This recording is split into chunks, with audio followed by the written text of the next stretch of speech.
ओम शांति। श्री कृष्ण का जन्म कब होगा, कहाँ होगा और कैसे होगा, आज हमें ये अच्छे से समझना होगा। क्योंकि आज हम जो आपको सुनाने जा रहे हैं ये हम नहीं सुना रहे हैं, बल्कि स्वयं परमात्मा शिव ने हमें सुनाया, बस हम उसी को रिपीट कर रहे हैं। तो इसको हमें बहुत अच्छे से समझना है, गहराई से समझना है, क्योंकि कई बीके भाई बहनें और अन्य लोग भी दुविधा में हैं। क्योंकि कोई कहते हैं कि श्री कृष्ण का जन्म 4-5 साल में हो जाएगा, तो कोई कहते हैं कि श्री कृष्ण का जन्म गुप्त रूप में कहीं न कहीं हो गया है। तो लोग शास्त्रों की तुलना में इस तरीके की बातें कह रहे हैं, क्योंकि शास्त्रों में दिखाते हैं कि जब चारों ओर हलचल हुई, प्राकृतिक हलचल थी, असुरों का अत्याचार हुआ, आंधी तूफान आया, उसी समय श्री कृष्ण का जन्म कंस के कारागृह में हुआ। तो उसी प्रकार आज चारों ओर हलचल को देख करके ये सब हम अनुमान लगा रहे हैं। तो हमें अपने विचार नहीं जोड़ने हैं। शास्त्रों की बात को सुनने के बाद हमें अपनी बात उसमें नहीं जोड़नी है कि अत्याचार हुआ, प्राकृतिक आपदाएं हुई, उसके बाद श्री कृष्ण का जन्म हुआ तो इसका मतलब हो गया है। तो ऐसा नहीं है, क्योंकि परमात्मा के अकॉर्डिंग अगर हम बात करें तो बाबा ने जो हमें बताया है कि किस तरीके से श्री कृष्ण का जन्म होगा, तो क्योंकि शास्त्रों में अगर हम देखें तो एक तरफ शास्त्र में कहते हैं कि श्री कृष्ण का जन्म कारागार में हुआ, तो दूसरे शास्त्र में ये भी कहा गया है कि श्री कृष्ण का जन्म जो है वो पीपल के पत्ते पर तैरकर धरती पर आए या उनका अवतार हुआ। एक तरफ तो कहते कारागार में हुआ और दूसरी तरफ फिर क्या कहते हैं कि पीपल के पत्ते पर, सागर में पीपल के पत्ते पर तैर कर के आए और उनका अवतार हुआ। तो इस तरीके से अपने अपने विचार हमें नहीं जोड़ने हैं उसमें, क्योंकि परमात्मा जो कहता है वो हमें अब सुनना है। तो परमात्मा क्या कहता है हमें उसको समझना होगा। क्योंकि कहते हैं कि जब चारों ओर जलमग्न धरा हो जाएगी, ये दिखाते हैं ना, जैसे भाइयों का ये बैज है और इसमें स्पष्ट लिखा हुआ है कि श्री कृष्ण आ रहे हैं, ये समर्पित बैज है। और इसमें नीचे ही लिखा हुआ है कि स्पष्ट लिखा हुआ है कि एटॉमिक विश्व युद्ध के द्वारा महाविनाश के पश्चात श्री कृष्ण का जन्म होगा। इसमें नीचे इसी बैज में लिखा हुआ है स्पष्ट। तो बाबा ने मुरली में भी स्पष्ट बता रखा है कि श्री कृष्ण का जन्म कैसे होगा, कब होगा। तो कहा ना कि एटॉमिक बम के द्वारा जो विश्व युद्ध होगा और उस विश्व युद्ध के बाद महाविनाश होगा और महाविनाश के पश्चात श्री कृष्ण का जन्म होगा। ये स्पष्ट किया हुआ है बाबा ने मुरली में। तो कहते हैं कि जब धरती के 4 हिस्से होते हैं और उन 4 हिस्सों में से एक खंड बचेगा, तब श्री कृष्ण का जन्म होगा। यानी कि 3 खंड में पानी ही पानी दिखाते हैं कि पानी ही पानी होगा, क्योंकि दिखाते हैं ना कि उस पे पीपल के पत्ते पर तैरते हुए है। पीपल का पत्ता मतलब एक भाग बचेगा, एक खंड बचेगा जिस पर पानी नहीं होगा, बाकी की चारों तरफ पूरी दुनिया में पानी ही पानी होगा। और वो पीपल के पत्ते के समान बीच में एक खंड बचेगा धरती का, जहाँ पर श्री कृष्ण का जन्म होगा। जो पीपल के पत्ते के समान वो भूमि बताई है, क्योंकि चारों तरफ पानी होगा और बीच में एक खंड बचेगा जो भारत खंड होगा, और वहाँ पर ही श्री कृष्ण का जन्म होगा। तो इस तरीके से दिखाते हैं क्योंकि तभी श्री कृष्ण इस दुनिया में आएंगे जब इस दुनिया जो है वो पावन होगी। यानी कि देवताएं तो पतित दुनिया में पैर रख ही नहीं सकते हैं। तो जब चारों ओर धरा जलमग्न हो जाएगी, उसके बाद एक छोटे से हिस्से में श्री कृष्ण का जन्म होगा और वहाँ से एक नई दुनिया की शुरुआत होगी। जैसे कि बाबा कहता है ना मुरली में भी कि देवताएं तो इस पतित दुनिया में पैर रख ही नहीं सकते हैं।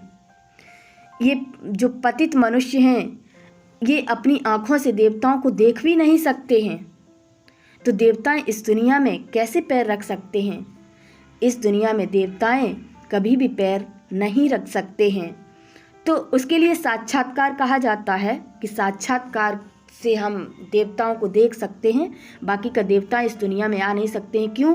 क्योंकि जिस तरीके से ये जो भूमि है ना, ये अनाज भी देने में शक्ति नहीं रखती है। उतना जो शक्ति के साथ जो अनाज देती थी ये भूमि, वो अब शक्ति अनाज में नहीं रही है।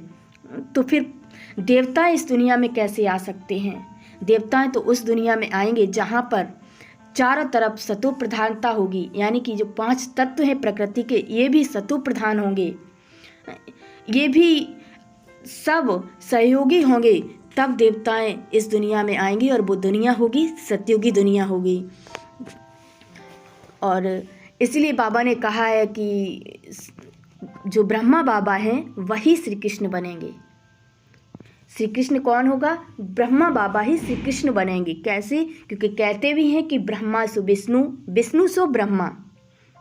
ब्रह्मा ही विष्णु बने और विष्णु ही फिर 4 युग पार करके सतयुग, त्रेता, द्वापर, कलयुग, कलयुग में आकर के उन्हीं की आत्मा फिर श्री कृष्ण का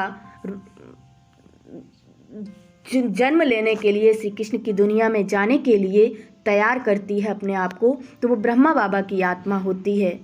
क्योंकि गीता में स्पष्ट कहा गया है कि जो गीता का पाठ पूरी तरह से अध्ययन करेगा, अध्ययन करने का मतलब ये नहीं कि गीता पढ़ ली उसने, नहीं, जो पूरी तरह से अपने जीवन में प्रैक्टिकली उतारेगा उस गीता के पाठ को, वही श्री कृष्ण बनेगा। और गीता का पाठ क्या है? वो स्पष्ट लिखा हुआ है गीता में कि देह और देह के सर्व संबंधों को त्याग करके जो मुझे याद करेगा, यानी कि परमात्मा शिव कह रहे हैं कि जो मुझे याद करेगा वही सतयुगी दुनिया में जाएगा।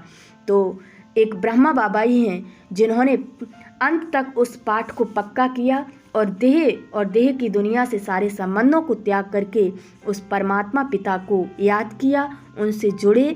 तो कई लोग कहते हैं कि अब ब्रह्मा बाबा का जो समय है या शिव बाबा का समय है वो पूरा हो गया है, अब शिव बाबा तो चले गए, अब तो आते नहीं हैं। तो ये ना समझें, ये गलत फहमी है। क्योंकि जो शिव बाबा ने जो पाठ निर्धारित किया है ब्रह्मा बाबा का, वो पूरा 100 वर्ष का दिखाया है। और 100 वर्ष जिसे संगम युग कहते हैं। तो संगम युग 100 वर्षों का युग है, जो कलयुग के अंत और सतयुग की आदि से पहले है। ये 100 वर्षों का समय, और इसकी शुरुआत 1936 से होती है और ये 2036 तक करीबन चलना है। ये 100 वर्ष के अंत में ही पूरा सतयुगी दुनिया का स्थापना और कलयुग का विनाश सब कुछ इसी 100 वर्ष में होना है। ये परमात्मा ने स्पष्ट किया हुआ है। तो अब क्या क्या होना है वो आप देख ही रहे हैं और आगे देखेंगे।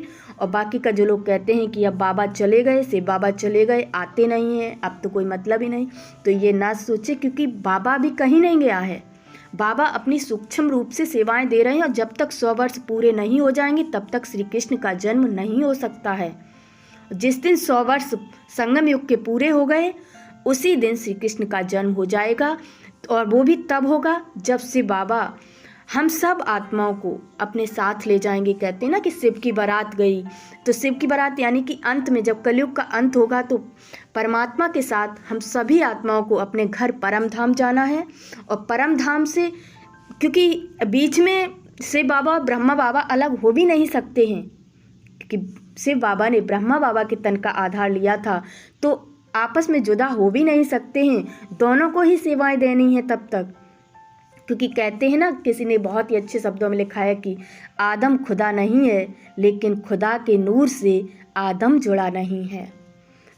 तो आदम जुदा नहीं है खुदा के नूर से, आदम खुदा नहीं है लेकिन खुदा के नूर से आदम जुदा नहीं है। तो अभी बाबा, शिव बाबा और ब्रह्मा बाबा अलग हो ही नहीं सकते हैं।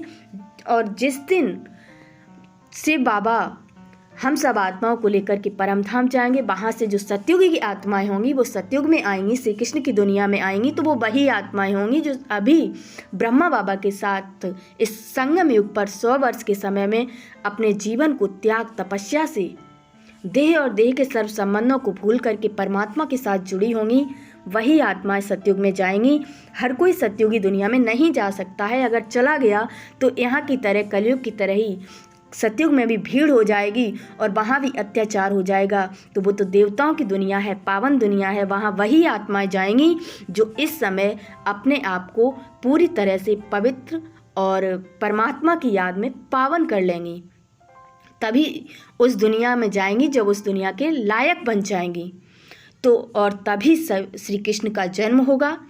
उससे पहले नहीं हो सकता, क्योंकि अभी ब्रह्मा बाबा और शिव बाबा दोनों ही मिलकर के सेवाएं दे रहे हैं।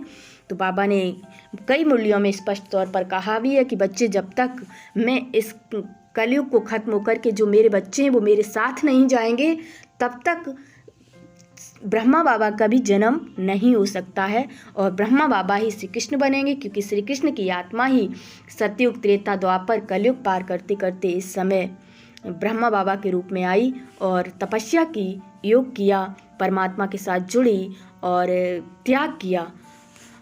और जो आत्मा त्याग करेगी वही तो परमात्मा शिव के तन का आधार बनेगी और बाबा उसी के तन का आधार लेकर के सेवाएं देगा। तो इस तरीके से अभी श्री कृष्ण का जन्म नहीं हुआ है और कितना समय बचा है हमारे पास 2036 तक।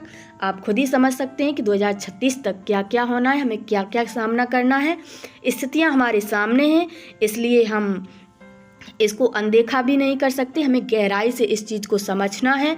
जब तक हम गहराई से नहीं ज्ञान समझेंगे तब तक हम परमात्मा से भी नहीं जुड़ सकते हैं और इसको समझ भी नहीं सकते हैं।